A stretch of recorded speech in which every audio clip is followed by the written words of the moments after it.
Hi guys. So we're back together on a Wednesday. It's Wednesday, which means we are reading short stories together, playing with our camera because we can't get this quite figured out ever. It's only been a year. Why would it be right yet? Anyway, enough with my grousing. Hope you guys are okay. We are going to be down a couple family members tonight. That is okay. So we are going to just hang out. We're going to read probably just one story tonight, maybe two. We'll see who's here when we're done with the first story. And if you guys want to read a second one, this particular author, we only have one story from in our book. So I did look up another one online. So if we want to read another story, we can knock it out at one and try to catch a sunset. It's staying light longer. I'm excited. Yeah, I hope you guys are well. Please, as ever, when you get here, say hello in the chat so I know you're here. And please share some good news. I know we've got a couple of our family members who are kind of going through some stuff. So we'll send good vibes to them. Hope that they will be back next week. And but I just want to celebrate good things in your guys' lives. So I'm going to move our little yeah. So our story tonight, I think I have read before. The title sounds familiar, and yeah, I think I read this like way back in high school. That was a long time ago.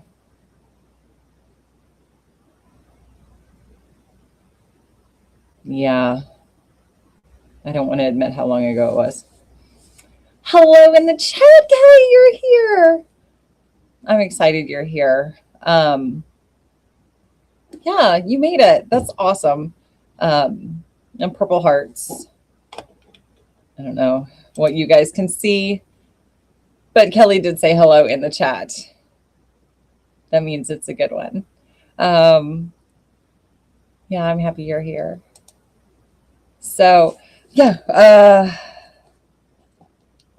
it is a good one if this is the one I'm thinking of, because my English teacher that year was Mr. Ricky.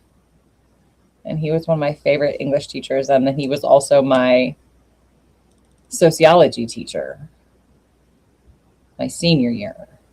But Mr. Ricky was like the coolest teacher I had. I found out about McDonald's Neapolitan milkshakes from him, and I don't know if they will still do it. I don't think they have I hate to say that. Do they have strawberry shakes anymore at McDonald's? You used to be able to go in and like you have to, of course, special ask for it and hope that the person knows what you're talking about. But a Neapolitan milkshake. Anywho's will be. We are reading The Necklace tonight, and it's not super long, so yeah, I hope you guys enjoy it. I have my beverage. It is just limeade and sparkle water. So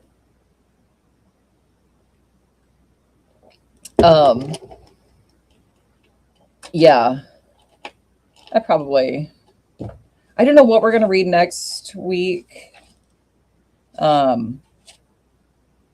might try to mix it up. I'm hoping, hold on, I need to look at the calendar. Tangent, bear with. So 3 weeks from tonight, one of two things is going to happen. Either we are going to have a pre-recorded show and hope for the best, or we're going to have a guest. We might have a guest, but I want to surprise you guys with who that is. And hopefully by next week, I'll know for sure what we're going to do. But I would love it if this person was a guest on our show. Okay. So enough cryptic messages. We're supposed to be saving the cryptic stuff for the Hallowed Hearth. But tonight we are reading The Necklace. And I hope you guys enjoy it.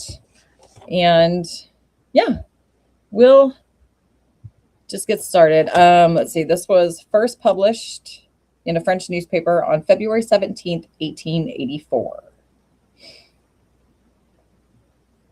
So yeah, I hope you guys enjoy The Necklace. She was one of those pretty and charming girls who are sometimes, as if by a mistake of destiny, born in a family of clerks.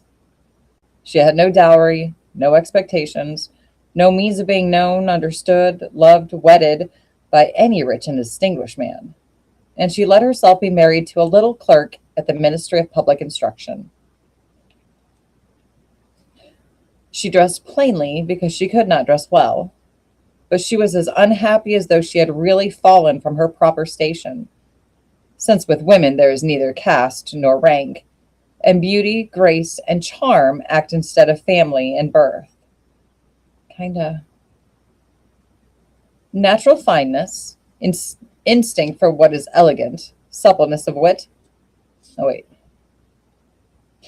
Natural fineness, instinct for what is elegant, suppleness of wit are the sole hierarchy, and make from women of the people the equals of the very greatest ladies. Yeah, my guess is probably back in the 1880s, it was easier. You could get one nice dress, but had the proper bearing. You could probably fool people better than man could, because men should have something associated with their name. Anyway, tangent again. My apologies. She suffered ceaselessly, feeling herself born for all the delicacies and all the luxuries.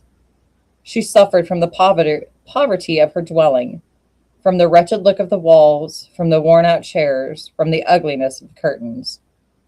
All those things, of which another woman of her rank would never even have been conscious, tortured her and made her angry. The sight of the little Breton peasant who did her humble housework aroused in her regrets which were despairing and distracted dreams. She thought of the silent antechambers hung with oriental tapestry, lit by tall bronze candelabra, and of the two great footmen in knee breeches who sleep in the big armchairs, made drowsy by the heavy warmth of the hot air stove. She thought of the long salons fatted up with ancient silk, of the delicate furniture carrying priceless curiosities, and of the coquettish perfumed boudoirs made for talks at 5 o'clock with intimate friends, with men famous and sought after, whom all women envy and whose attention they all desire. When she sat down to dinner, before the round table covered with a tablecloth 3 days old, opposite her husband, who uncovered the soup tureen and declared with an enchanted air, "Ah, the good pot-au-feu. I don't know anything better than that." She thought of dainty dinners, of shining silverware, tapestry which peopled the walls with ancient personages, and with strange birds flying in the midst of a fairy forest.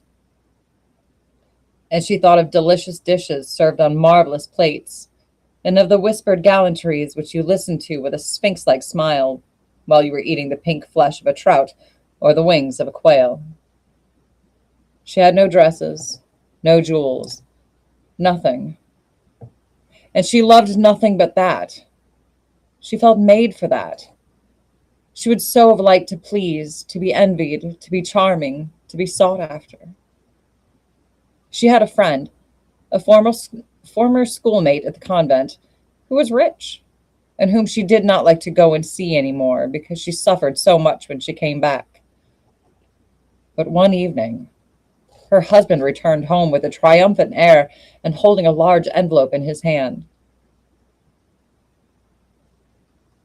"There," he said, "here's something for you."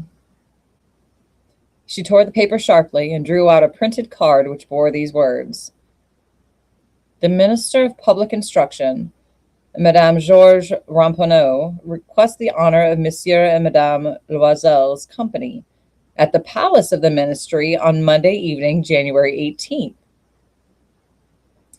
Instead of being delighted, as her husband hoped, she threw the invitation on the table with disdain, murmuring, "What do you want me to do with that?"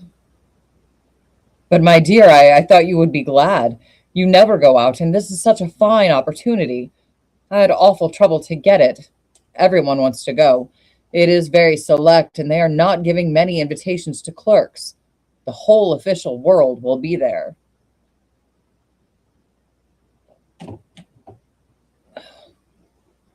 She looked at him with an irritated eye and said back impatiently, "And what do you want me to put on my back?"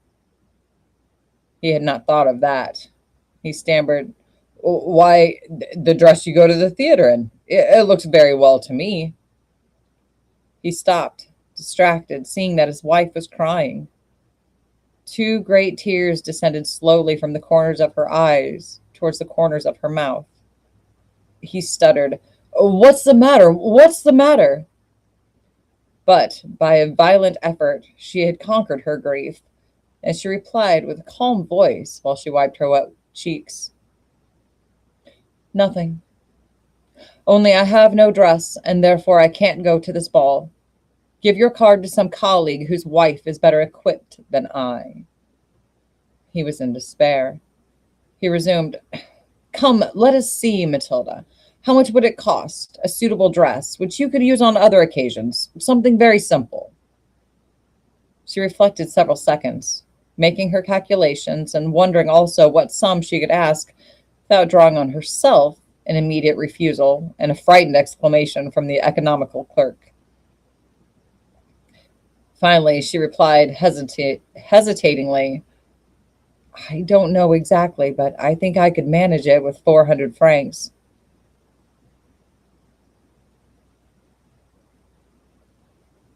I've never spent that much on a dress.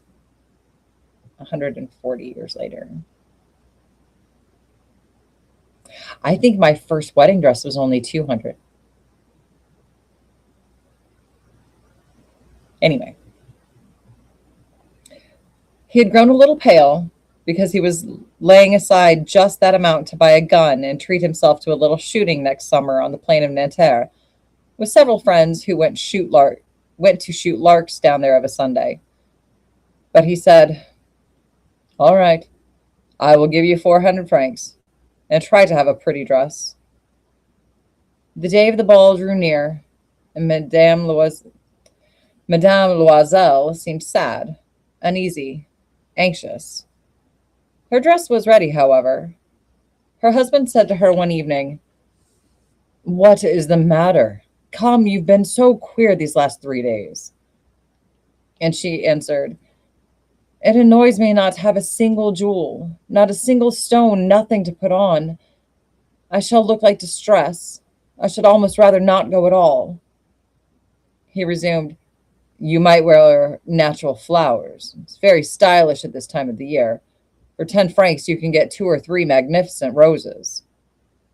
She was not convinced. "No, there's nothing more humiliating than to look poor among other women who are rich." But her husband cried, "How stupid you are! Go look up your friend, Madame Forestier, and ask her to lend you some jewels. You're quite thick enough with her to do. You're quite thick enough with her to do that." She uttered a cry of joy. "It's true! I never thought of it." The next day she went to her friend and told of her distress. Madame Forestier went to a wardrobe with a glass door, took out a large jewel box, brought it back, opened it, and said to Madame Loisel, "Choose, my dear." She saw first of all some bracelets, then a pearl necklace, then a Venetian cross, gold and precious stones of admirable workmanship. She tried on the ornaments before the glass, hesitated, could not make up her mind to part with them, to give them back. She kept asking, "Haven't you any more?"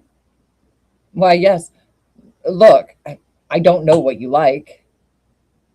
All of a sudden, she discovered, in a black satin box, a superb necklace of diamonds, and her heart began to beat with an immoderate desire. Her hands trembled as she took it. She fastened it around her throat, outside of her high neck dress, and remained lost in ecstasy at the sight of herself. You guys ever tried on, like, even just a costume piece where it just lays perfectly and, like, uh, uh, it is intimidating, even if it's fake. Then she asked, hesitating, filled with anguish, "Can you lend me that? Only that?" "Why, yes, certainly." She sprang upon the neck of her friend, kissed her passionately, then fled with her treasure. The day of the ball arrived. Madame Loisel made a great success. She was prettier than them all, elegant, gracious, smiling, and crazy with joy. All the men looked at her, asked her name, endeavored to be introduced. All the attachés of the cabinet wanted to waltz with her. She was remarked by the minister himself. She danced with intoxication, with passion, made drunk by pleasure, forgetting all in the triumph of her beauty, in the glory of her success, in a sort of cloud of happiness composed of all this homage, of all this admiration, of all these awakened desires, and of that sense of complete victory which is so sweet to a woman's heart. She went away about 4 o'clock in the morning. Her husband had been sleeping since midnight in a little deserted anteroom with 3 other gentlemen whose wives were having a very good time.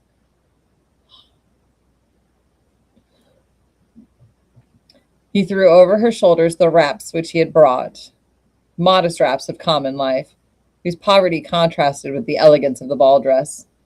She felt this and wanted to escape so as not to be remarked by the other women, who were enveloping themselves in costly furs.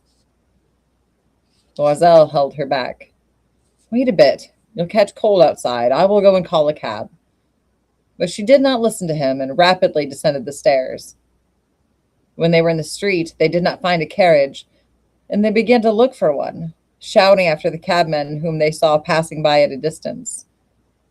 They went down toward the Seine in despair, shivering with cold.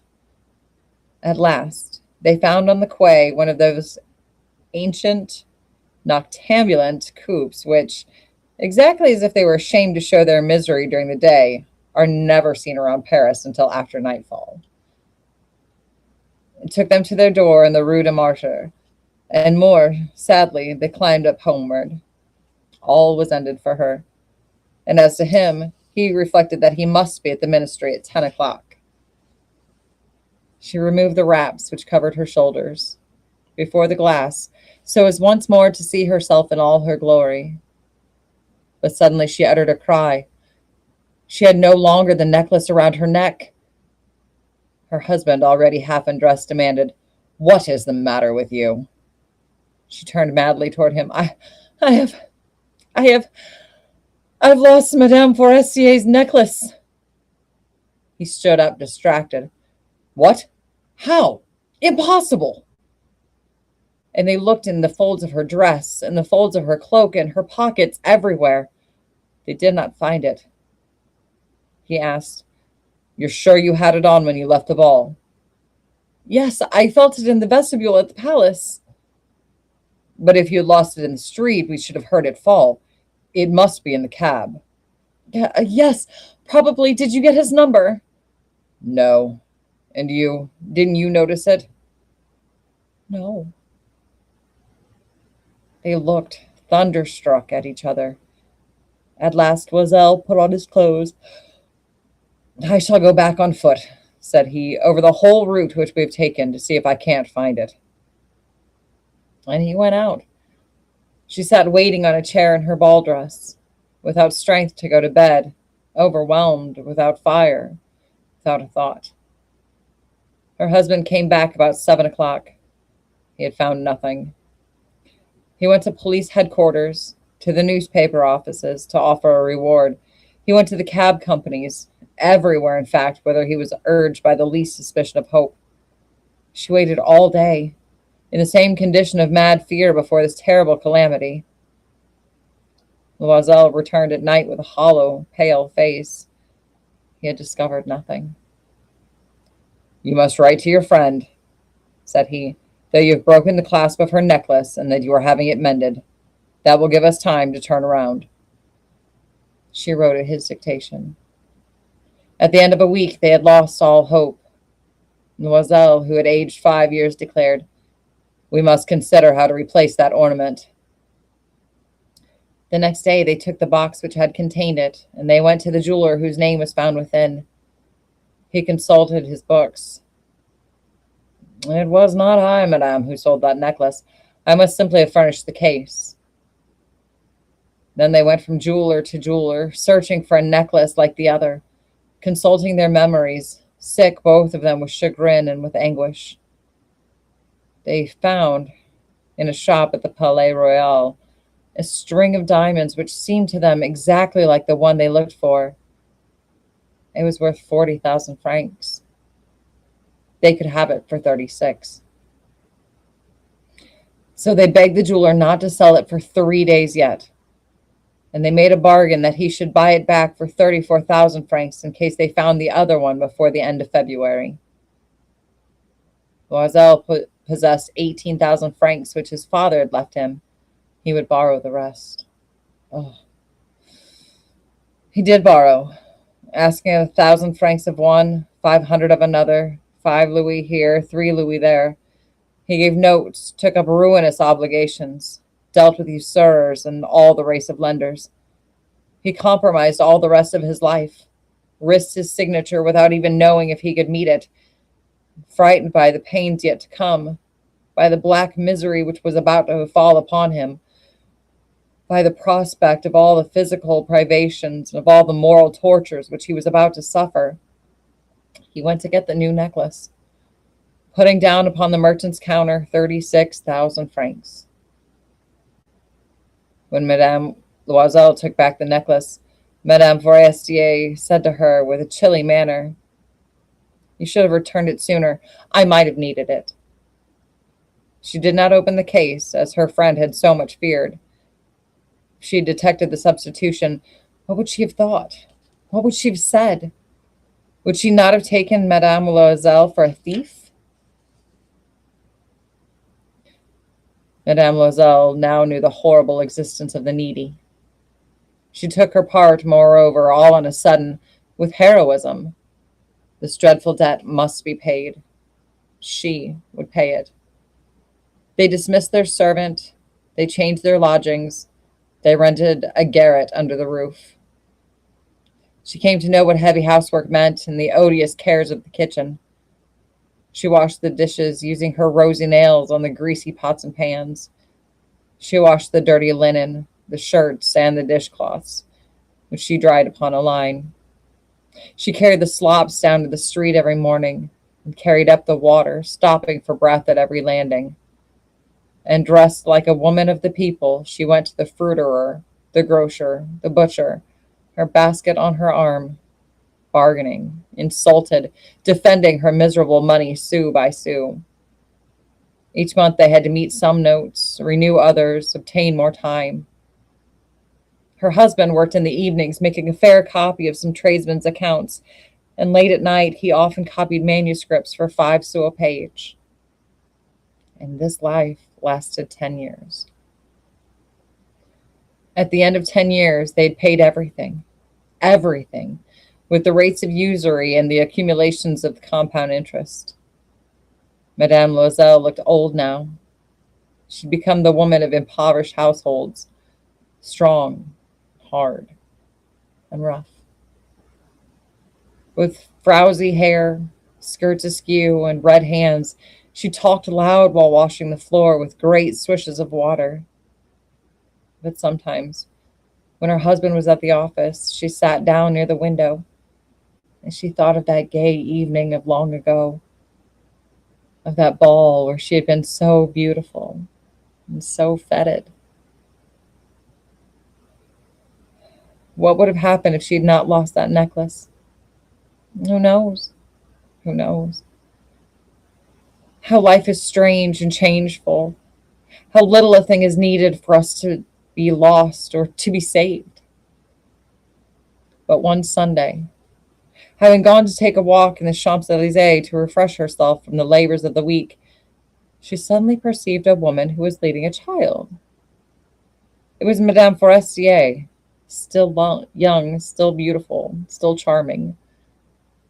Madame Loisel felt moved. Was she going to speak to her? Yes, certainly. And now that she had paid, she was going to tell her all about it. Why not? She went up. Good day, Jean. The other, astonished to be familiarly addressed by this plain goodwife, did not recognize her at all and stammered, But, Madame, I do not know. You must have mistaken. No, I am Mathilde Loisel.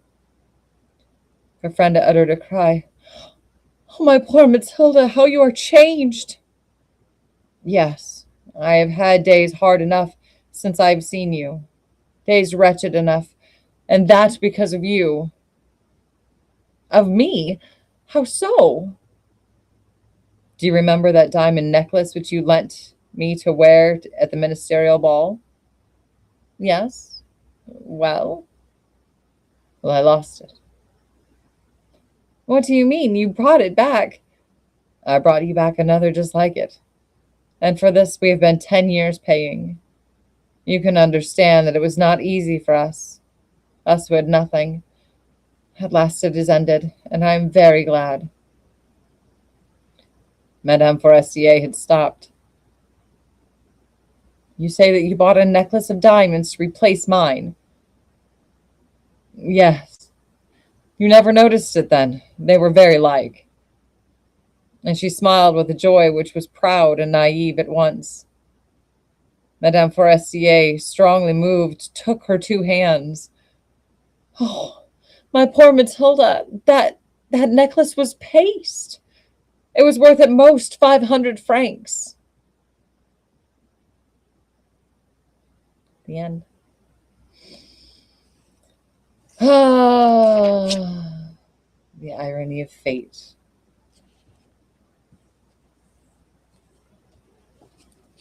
Yep, I do remember that story. I do. I think he tied it to the gift of the Magi. But yeah, so it was a really short one. Let's see. Oh, no, no, no. Oh, no, no, no, no. We don't want to do that. We need to do that and that and that and that. But I think maybe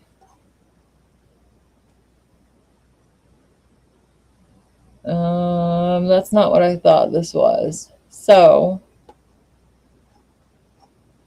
there's a lot of French in it, and I would like to practice my French again. But agreed, it was good. I'm so glad you both are here. So I was not sure that my sister bear was going to be here tonight because she has folks too.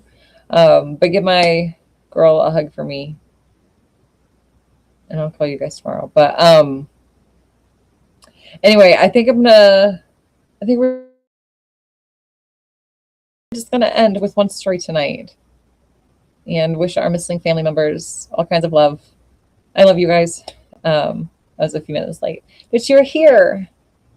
And I appreciate you guys so much spending your Wednesdays with me and then spending your Thursdays with me on the second channel. If you guys have not checked out the third channel, the third one is the Hallowed Hearth podcast. It is me and two other witches. We're doing cryptids this month. So we have a Bigfoot expert tomorrow. We are only halfway through this book. Third. Yes. Three YouTubes in 2 days. And there might be a fourth. If I do not get back to work soon enough, there might be a different channel every day. because, yeah. Looks like we got, ooh.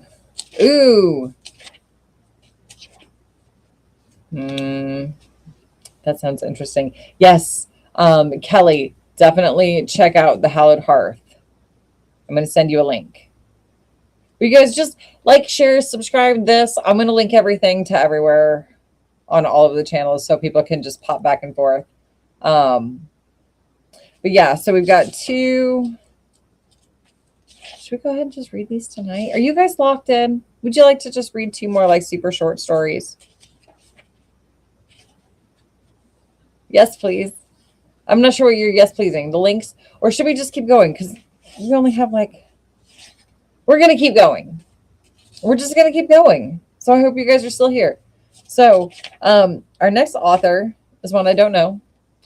I'm assuming she pronounced her last name Chopin, but it might be Chopin. Chopin. So Chopin. She lived from 1850 to 1904. And this story is called The Story of an Hour. It was written April 19th, 1894. Oh, in an early issue of Vogue. I didn't know it was that old. That's kind of rock. Like, yeah, that's cool. Okay, so we will read The Story of an Hour. Knowing that Mrs. Mallard was afflicted with heart trouble, great care was taken to break her as gently as possible the news of her husband's death. It was her sister Josephine who told her, in broken sentences, veiled hints that revealed in half concealing. Yeah. Her husband's friend Richards was there too, near her. It was he who had been in the newspaper office when intelligence of the railroad disaster was received, with Brantley Mallard's name leading the list of killed. He had only taken the time to assure himself of its truth by a second telegram, and had hastened to forestall any less careful, less tender friend in bearing the sad message. She did not hear the story as many women have heard the same, with a paralyzed inability to accept its significance. She wept at once, with sudden, wild abandonment in her sister's arms. When the storm of grief had spent itself, she went away to her room alone. She would have no one follow her. There stood, facing the open window, a comfortable, roomy armchair. Into this she sank, pressed down by a physical exhaustion that haunted her body and seemed to reach into her soul. She could see in the open square before her house the tops of trees that were all aquiver with the new spring life. The delicious breath of rain was in the air. In the street below, a peddler was crying his wares. The notes of a distant song which someone was singing reached her faintly, and countless sparrows were twittering in the eaves. There were patches of blue sky showing here and there through the clouds that had met and piled one above the other in the west facing her window. She sat with her head thrown back upon the cushion of the chair, quite motionless, except when a sob came up into her throat and shook her, as a child who has cried itself to sleep continues to sob in its dreams.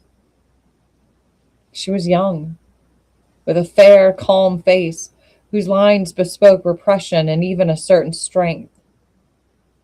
But now there was a dull stare in her eyes, whose gaze was fixed away off yonder on one of those patches of blue sky. It was not a glance of reflection, but rather indicated a suspension of intelligent thought. There was something coming to her. She was waiting for it, fearfully. What was it? She did not know. It was too subtle and elusive to name. But she felt it, creeping out of the sky, reaching toward her through the sounds, the scents, the color that filled the air. Now her bosom rose and fell tumultuously. She was beginning to recognize this thing that was approaching to possess her. She was striving to beat it back with her will, as powerless as her two white, slender hands would have been. When she abandoned herself, a little whispered word escaped her slightly parted lips. She said it over and over under her breath. Free, free, free. The vacant stare and the look of terror that had followed it went from her eyes. They stayed keen and bright. Her pulses beat fast, and the coursing blood warmed and relaxed every inch of her body. She did not stop to ask if it were or were not a monstrous joy that held her. A clear and exalted perception enabled her to dismiss the suggestion as trivial. She knew that she would weep again when she saw the kind, tender hands folded in death, the face that had never looked save with love upon her, fixed and gray and dead. But she saw beyond that bitter moment a long procession of years to come that would belong to her absolutely. And she opened and spread her arms out to them in welcome. There would be no one to live for during those coming years. She would live for herself. There would be no powerful will bending hers in that blind persistence with which men and women believe they have a right to impose a private will upon a fellow creature. A kind intention or a cruel intention made the act seem no less a crime as she looked upon it in that brief moment of illumination. And yet she had loved him. Sometimes. Often she had not. What did it matter? What could love, the unsolved mystery, count for in the face of this possession of self-assertion, which she suddenly recognized as the strongest impulse of her being? Free. Body and soul free, she kept whispering. Josephine was kneeling before the closed door with her lips to the keyhole, imploring for admission. Louise, open the door. I beg. Open the door. You will make yourself ill. What are you doing, Louise? For heaven's sake, open the door. Go away. I'm not making myself ill. No, she was drinking in a very elixir of life through that open window. Her fancy was running riot along those days ahead of her. Spring days and summer days and all sorts of days that would be her own. She breathed a quick prayer that life might be long. It was only yesterday she had thought with a shudder that life might be long. She arose at length and opened the door to her sister's importunities. There was a feverish triumph in her eyes. She carried herself unwittingly like a goddess of victory. She clasped her sister's waist, and together they descended the stairs. Richards stood waiting for them at the bottom. Someone was opening the front door with a latch key. It was Brentley Mallard who entered, a little travel-stained, composedly carrying his gripsack and umbrella. He had been far from the scene of the accident and did not even know that there had been one. He stood amazed at Josephine's piercing cry, at Richards's quick motion to screen him from the view of his wife. When the doctors came, they said she had died of heart disease, of the joy that kills. Oh, yeah, there was something. Okay, we're gonna read one more because it's just really short. See, it's just really short. That'll give us 3 tonight, and this one. Did you guys like that last one? Can you imagine just?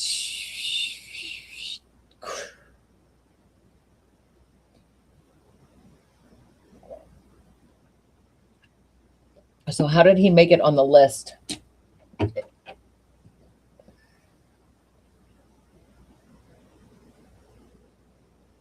I don't know. I guess we get no more. We don't need any more backstory than that. But this one, this one's called The Night Came Slowly. It was also written in 1894. I am losing my interest in human beings, in the significance of their lives and their actions.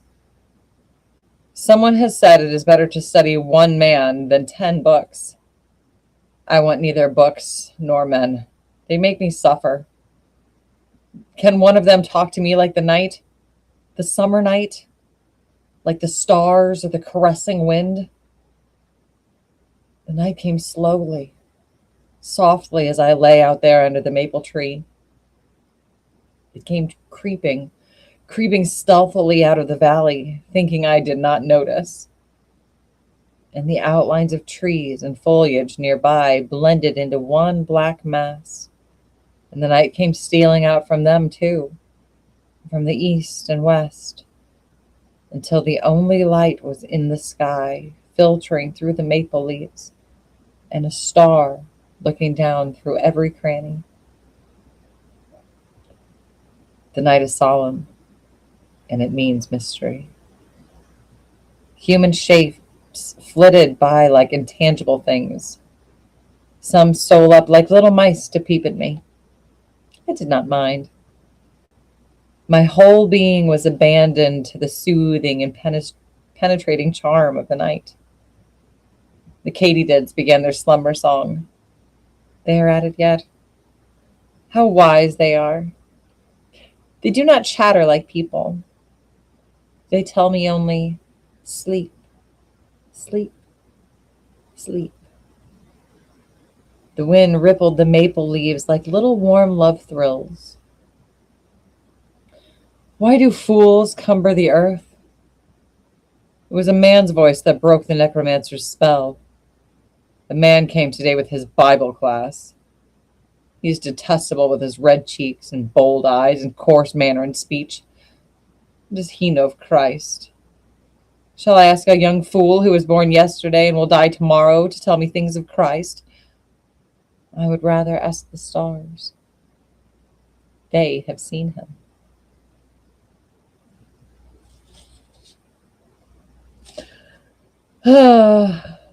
We definitely had to read that one. Just because, I mean, the first line, I'm losing my interest in human beings. Same, girl. Kate. Chopin. Chopin. Same. I guess I said that one too many times. That's why I'm home every day now. Anyway, I hope you guys enjoyed our stories tonight. Well, Jen, I have to talk to you about something. So tomorrow night, next week, we have Oscar Wilde. And that's going to be so great. So great. Oh. And we have 2, maybe 3, maybe 4, maybe 6. I don't know. We have a lot of Oscar Wilde. So we're going to be good. I love when my girls are all on the same page. Yes, so we have tons of Oscar Wilde. And I have a feeling, I don't know if you knew that he was featured so heavily in this book and that's why you got it, or if it's just a happy accident, great magnet type of thing. So yeah, so we've got that. Possibly in 3 weeks have a guest, which is very exciting. I don't want to say too much about it until it actually happens, but we've been on location several times, not in the last year, but the old videos, we were on location, but we've not actually had a guest. So, like a guest. So I'm really excited. But that is it for us tonight. Please do all of the YouTube things, the like, the share, subscribes. Please, please, please, when I send you guys an invite on Facebook, if you will just share it, we gotta get some more eyeballs over here in the group. So you guys can do that for me. I would appreciate it. I'm going to get off of here. I need to put laundry away. I don't want to. But I'm going to do that. And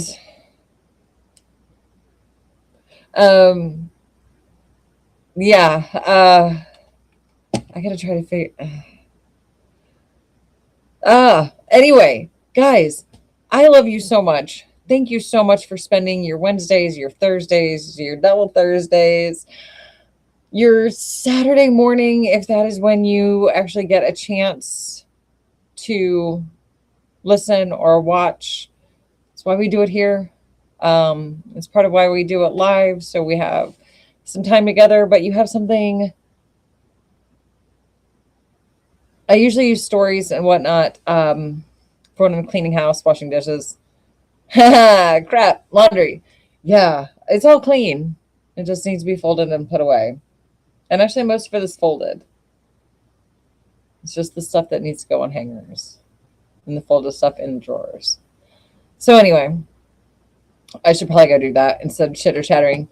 But thank you all so much. I will see you very, very soon. And I hope you have a wonderful evening.